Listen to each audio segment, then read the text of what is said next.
শুকরিয়া তালবির আলহামদুলিল্লাহ। সম্মানিত উপস্থিতি,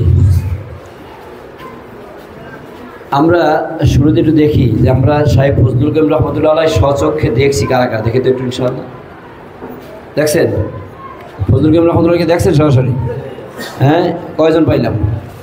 আলহামদুলিল্লাহ। মানুষটা দেখতে কেমন ছিল মনে আছে? দেখতে ছিল কি কালো, দেখতে ছিল কি কালো, কিন্তু যারা দেখছেন হয়তো মনে আছে যতক্ষণ দেখতাম মনে হয় আরও কিছুক্ষণ দেখি। এই কথা ঠিক না? হ্যাঁ, মনে হয় হৃদয় শীতল হয়ে যেত। একজন পরশ পাথর তুল্য মানুষ ছিল, যার সোহবাতে আসার পরে বহুত বেঈমান, বহুত নেশাখোর, বহুত গাঁজাখোর, বহুত খারাপ মানুষ দিনের বুঝ পেয়ে এক একজন আল্লাহওয়ালা দিনদার পরিণত হয়ে যেত। কথা ঠিক কিনা বলবো? তার সোহবাতে আসার পরে যারা জীবনে নামাজ পড়ে নাই, এখন তারা মসজিদে নামাজের ইমামতি করার যোগ্যতা অর্জন করেছে। এরকম আছে কি নাই? কি আছে কি নাই? যারা নামাজ পড়তো না এখন নামাজের ইমামতি করে, কি এরকম আছে কি নাই? আসলে তিনি একজন এমন ব্যক্তি ছিলেন যার সোহবাতে আসার পরে মানুষ দিনের বুঝ পাইতো, দিনের পথে আসতো। আসলে লম্বা করে আলোচনা নয়, আমি আপনাদের অল্প কিছু আলোচনা করব, ধৈর্যের বাদ ভাঙব ইনশাআল্লাহ। এমন একজন পীর, একজন যুগশ্রেষ্ঠ পীর, যুগশ্রেষ্ঠ আলেম হওয়ার পরেও তিনি রাজনীতিতে কেন আসলেন, আমি এতটুকু বলেই শুধু আলোচনা শেষ করব। অনেক আলোচনা হয়েছে। আপনাদেরকে প্রশ্ন রাখি শুরুতেই, আমাদের নবী মুহাম্মদ সাল্লাল্লাহু আলাইহি সাল্লাম তিনি পেটে পাথর বাঁধছেন, এতিম নবী ছিলেন, অন্যের কাজ করছেন, মেষ চড়াইছেন, ছাগল চড়াইছেন, নাকি? এটা আমরা খুব ভালো জানি। কিন্তু আমাদের নবী মুহাম্মদ সাল্লাল্লাহু আলাইহি সাল্লাম তিনি রাষ্ট্রনায়ক ছিলেন কি ছিলেন না? আসতে বলেন কেন? ছিলেন কি ছিলেন না? কি রাষ্ট্র পরিচালনা করছেন কি করেন নাই? জোরে বলেন, করছেন কি করেন নাই? তার মানে বোঝা গেল ইসলাম শুধু মসজিদ মাদ্রাসায় এতিমখানায় কাজ করবে এটার জন্য ইসলাম না, রাষ্ট্র পরিচালনার শিক্ষা আমাদের নবী আমাদের শিখাই গেছেন। সত্য কিনা ধরে বলেন? সত্য কিনা? আমি আপনাদেরকে প্রশ্ন করি, আমার নবীর ইন্তেকালের পরে হযরত আবু বকর রাদিয়াল্লাহু তাআলা আনহু, হযরত ওমর, হযরত ওসমান, হযরত আলী, তারা প্রত্যেকেই রাষ্ট্র পরিচালনা করছেন কি করেন নাই? কি করেন? রাষ্ট্র পরিচালনা করছেন, করছেন কি করেন নাই? তাহলে দেখেন, রাষ্ট্র পরিচালনা করা এটা ইসলামের একটা অংশ, এটা পূর্ণাঙ্গ দিনের একটা অংশ। ইসলাম কমপ্লিট কোড অফ লাইফ, ইসলাম পরিপূর্ণ জীবন বিধান। যদি ইসলাম পরিপূর্ণ জীবন বিধান হয় তাহলে ব্যক্তিগত জীবনে ইসলাম আছে, পারিবারিক জীবনে ইসলাম আছে, সামাজিক জীবনে ইসলাম আছে, রাষ্ট্রীয় জীবনে ইসলাম আছে কি নাই? আছে কি নাই? তাহলে আমি ব্যক্তিগত জীবনে ইসলাম মানবো, পারিবারিক জীবনে ইসলাম মানবো, সামাজিক জীবনে ইসলাম মানবো, রাষ্ট্রীয় জীবনে ইসলাম আছে। এটা কি অন্য কেউ মানবে না? আমাদের কি মানতে হবে? আমাদেরকে মানতে হবে কি না? আর এইটা না মানার কারণেই এই স্বাধীনতার এই 54 বছরেও আমরা এখন পর্যন্ত কাঙ্ক্ষিত স্বাধীনতা বা কাঙ্ক্ষিত মুক্তি এখন পর্যন্ত আমরা পাই নাই। দেখেন, স্বাধীনতার মূল স্লোগান কী ছিল? সাম্য, মানবিক মর্যাদা, সামাজিক ন্যায় বিচার। যেখানে ইসলাম নাই সেখানে সাম্য থাকে না, থাকে বলেন? যেখানে ইসলাম নাই সেখানে মানবিক মর্যাদা থাকে না, সামাজিক ন্যায় বিচার থাকে না। এর প্রমাণ এই সাম্য, মানবিক মর্যাদা এবং সামাজিক ন্যায় বিচার প্রতিষ্ঠার জন্য এই দেশটা আমাদের স্বাধীন হয়েছে, আমাদের এত মানুষ জীবন দিয়েছে, রক্ত দিয়েছে, কিন্তু এখন পর্যন্ত সাম্য, মানবিক মর্যাদা, সামাজিক ন্যায় বিচার প্রতিষ্ঠিত হয় নাই। আচ্ছা, আমি আপনাদেরকে প্রশ্ন রাখি, এটা না হওয়ার পিছনে বড় কারণ কি? কারণ এখন পর্যন্ত আমরা ইসলাম প্রতিষ্ঠা করতে পারি না, এখন পর্যন্ত ইসলাম প্রতিষ্ঠা করতে পারি নাই। আমরা যদি রাষ্ট্রীয়ভাবে ইসলাম প্রতিষ্ঠা করতে পারতাম তাহলে এদেশে সাম্য, মানবিক মর্যাদা এবং সামাজিক ন্যায় বিচার প্রতিষ্ঠা হতো। কথা ঠিক কিনা করে বলেন? কারণ আপনাদের প্রশ্ন রাখি, এই জুলাই বিপ্লবে আওয়ামী লীগকে আমরা হটাইছি কেন? আওয়ামী লীগ ফ্যাসিস্ট ছিল, স্বৈরাচার ছিল, জালেম ছিল। আচ্ছা, আমি আপনাদের প্রশ্ন রাখি, এর আগে কি স্বৈরাচার বিরুদ্ধে আন্দোলন হয়েছে কি হয় নাই? কথা বলেন, হয়েছে কি হয় নাই? হয়েছে কি হয় নাই? আচ্ছা বলেন তো, এই স্বৈরাচার বিরোধী আন্দোলনে আওয়ামী লীগ হটাবার পরে আমরা এখন এই যে 1 বছর অতিবাহিত করলাম, এই 1 বছরের ভিতরে আমাদের উপরে কোনো জুলুম, কোনো নির্যাতন, এই ধর্ষণ, এই চাঁদাবাজি, এই টেন্ডারবাজি, এই মানে জালেমের জুলুম নির্যাতন হচ্ছে কি হচ্ছে না? হচ্ছে কি হচ্ছে না? কারণটা কি বলেন? কারণ কি? কারণ যতক্ষণ পর্যন্ত একই জায়গায় আসতে হবে, মনে রাখবেন, যতক্ষণ পর্যন্ত শাসন ব্যবস্থা ইসলাম প্রতিষ্ঠিত না হবে ততক্ষণ পর্যন্ত এই দেশে শান্তি মুক্তি আসতে পারে না। আমি বুঝতে পারছি আপনাদের? অতএব আমাদের ইসলাম এটাই। আমরা যদি কেউ মনে করি যে ইসলাম শুধু মসজিদ মাদ্রাসা মানে এই ভিতরে সীমাবদ্ধ থাকবে, তাহলে আমরা ভুল। বরং ইসলাম একটা পরিপূর্ণ জীবন বিধান।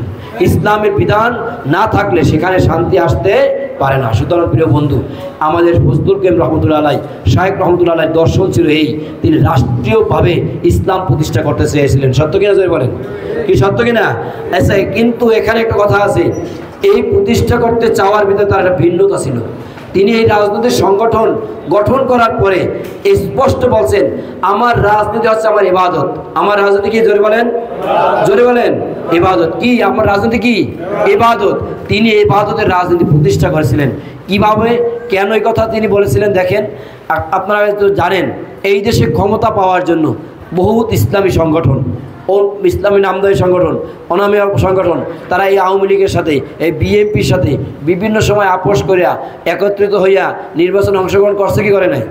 করছে কি করে নাই?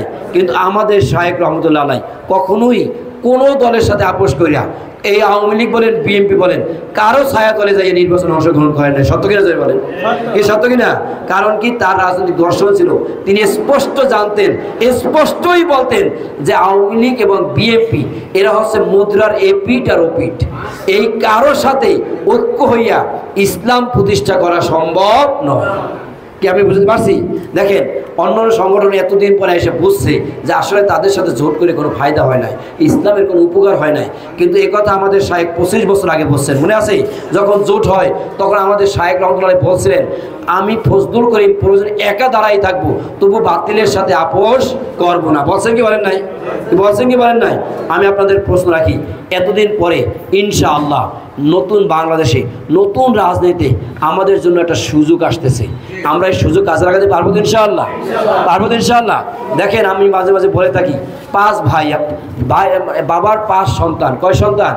5 সন্তান যখন 5 মুখী থাকে, বিভিন্ন মুখী থাকে, তখন শত্রুদের আক্রমণ করতে সুবিধা হয়, কি ঠিক না? তখন তারা ক্ষতিগ্রস্ত হয় সবাই। আর 5 ভাই যদি এক হয়, একটা শক্তি হয়, তখন আর তাদের কেউ ক্ষতি করতে পারে না।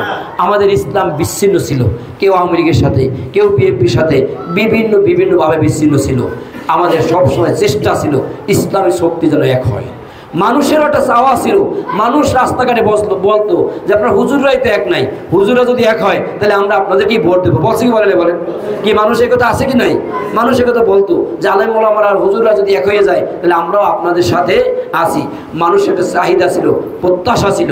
আমাদের দেখেন, বর্তমান রাজনীতিতে এইরকম একটা প্রত্যাশা পূরণের সুযোগ এসেছে। আমরা সেই সুযোগ কাজে লাগাতে চাই তো ইনশাআল্লাহ? চাই তো ইনশাআল্লাহ? আপনারা জানেন জামাত ইসলামের আমির আমাদের পীর সাহেব চরমোনাই আল্লাহ মামুনুল হক সহ দেশের শীর্ষস্থানীয় উলামায়ে কেরাম ইতিপূর্বেই ঘোষণা দিয়েছেন, এদেশে ইসলামের ভোটের বাক্স হবে একটি। কয়টা? জোরে বলেন কয়টা? জোরে বলেন কয়টা? অতএব আমরা যেহেতু ইসলামিক শক্তি ঐক্যবদ্ধভাবে এবার মাঠে নামতেছি, আমরা ইসলামকে বিজয় আদর্শ হিসাবে এবার আমরা পার্লামেন্টে দেখতে চাই ইনশাআল্লাহ। কি পারা যাবে ইনশাআল্লাহ? আর এই ভোলার মাটি, এটা তো আমাদের ইসলামের জন্য, ইসলামী আন্দোলনের জন্য আমাদের একটা উর্বর জায়গা, কি ঠিক আছে? এটা আমাদের একটা শক্তিশালী ঘাঁটি, ঠিক আছে? আমরা এই জায়গা থেকে ভালো কিছু স্বপ্ন দেখতে পারি কিনা? জোরে বলেন পারি কিনা? এই এই আসন আমরা পীর সাহেব চরমোনাইকে উপহার দেবো। পারবো তো ইনশাআল্লাহ? ওই কারাগার দেখে তো ইনশাআল্লাহ? পারা যাবে না ইনশাআল্লাহ? আমরা এই আসন হাত পাখাকে এবার উপহার দেবো। আমাদের ঘাটে, মাঠে, রাস্তাঘাটে, সকল জায়গায় মানুষদেরকে বলতে হবে, বুঝাতে হবে যে স্বাধীনতার পরে আমাদের পূর্ববর্তী বক্তা স্পষ্ট বলছেন, স্বাধীনতার পরে আমরা আওয়ামী লীগকে দেখেছি, বিএনপিকে দেখেছি, জাতীয় পার্টির শাসন দেখেছি, অনেক তো দেখলাম, একবার একটু ইসলামী শাসন দেখতে চাই। পারবো তো ইনশাআল্লাহ? আপনারা শুনছেন শায়েখ চরমোনাই স্পষ্ট বলছে, যদি একবার যদি ফেল করি তাহলে কোনোদিন আপনাদের সামনে ভোটের জন্য আসবো না। কি বলছেন না? একবার দেখেন এই বিএনপি আগে ক্ষমতায় ছিল, বারবার দুর্নীতি 5 বার দেশকে চ্যাম্পিয়ন করছে, এই দেশকে বিভিন্নভাবে তারা ব্যর্থতার পরিচয় দিয়েছে। কি সত্য কিনা জয় বলেন? সত্য কিনা? তারা তো আবার ফেল করিয়া 5 বছর পর জনতার সাথে আবার আসছে, কিন্তু আমরা ওয়াদা দিয়েছি যে একবার ফেল করলে দ্বিতীয়বার আসবো না ইনশাআল্লাহ, এবং এই প্রতিশ্রুতি দিতে পারি যে ইসলাম ফেল করবে না ইনশাআল্লাহ। আমি প্রশ্ন রাখি আপনাদের কাছে, বলেন তো মোবাইল যে চালায় সে কি ভালো চালাইতে পারে, নাকি যে বানাইছে সে ভালো চালাইতে পারে? হ্যাঁ, কারণ কি অনেকে মোবাইল চালায়, বলে কি বাবা একটু মোবাইলের নাম্বারটা সেভ করে দাও, কি বলে কি বলে না?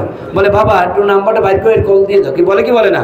তার মানে মোবাইল চালাইছে, টাকাইতে কিনছে, ব্যবহার করতেছে, কিন্তু ভালো চালাইতে পারে না। যে বানাইছে সেই ভালো বোঝে। আপনাদের কাছে প্রশ্ন রাখি, এই জমিনের মালিক কে? জোরে বলেন কে? আসমানের মালিক কে? আমাদের মালিক কে? যেই আল্লাহ আমাদেরকে সৃষ্টি করেছেন, এই ভূখণ্ডতে সৃষ্টি করেছেন, তার আইনের চেয়ে আর কারো আইন, আর কারো শাসন, আর কারো সংবিধান ভালো হতে পারে? ভালো হতে পারে? শান্তি আসতে পারে? অতএব আল্লাহর এই জমিনকে শাসন করার জন্য, এই জমিন পরিচালনা করার জন্য আল্লাহর দেওয়া সংবিধানের নাম কি? আল কোরআন। আল্লাহ দেওয়া সংবিধানের নাম কি? আল কোরআন। আল কোরআনে এমন কিছু নাই যা নাই। এবং এই শাসন ব্যবস্থা, আমাদের দেশের শাসন ব্যবস্থা যে পরিচালিত হয়, কোরআনের প্রায় 350 আয়াতের সরাসরি উল্টা আইন কইরা আমাদের রাষ্ট্র পরিচালিত হয়, যে কারণে এই দেশে কোনো শান্তি নাই। আমরা মনে করি যদি রাষ্ট্রীয়ভাবে কোরআনী শাসন ব্যবস্থা প্রতিষ্ঠিত হয়, তাহলে কেবল মানুষ শান্তি এবং মুক্তি পেতে পারে। অতএব আগামী দিনে আল কোরআনের শাসন প্রতিষ্ঠার জন্য আমাদের অর্থ, আমাদের শ্রম, আমাদের সময় ব্যয় করতে কারা কারা রাজি আছে দেখেন ইনশাআল্লাহ? কি রাজি আছেন ইনশাআল্লাহ? পারবো তো ইনশাআল্লাহ? আল্লাহ পাক রব্বুল আলামিন আমাদের সবাইকে সেই তৌফিক দান করুক, এবং বিশেষ করে আমরা ঐক্যবদ্ধভাবে আগামী দিনে যেন পার্লামেন্টে কোরআনী শাসন প্রতিষ্ঠা করতে পারি। আল্লাহ পাক সেই তৌফিক দান করুক। বিশেষ করে আমাদের এখানে যিনি প্রার্থী হয়ে এসেছেন, আপনাদের অত্যন্ত কাছের মানুষ, তিনি আমাদের শ্রদ্ধাভাজন ব্যক্তিত্ব, সুতরাং আমরা তাকে সামনে নিয়ে যেন এগিয়ে যেতে পারি। আল্লাহ পাক সেই তৌফিক দান করুক। আমিন। আসসালামু আলাইকুম ওয়া রাহমাতুল্লাহি।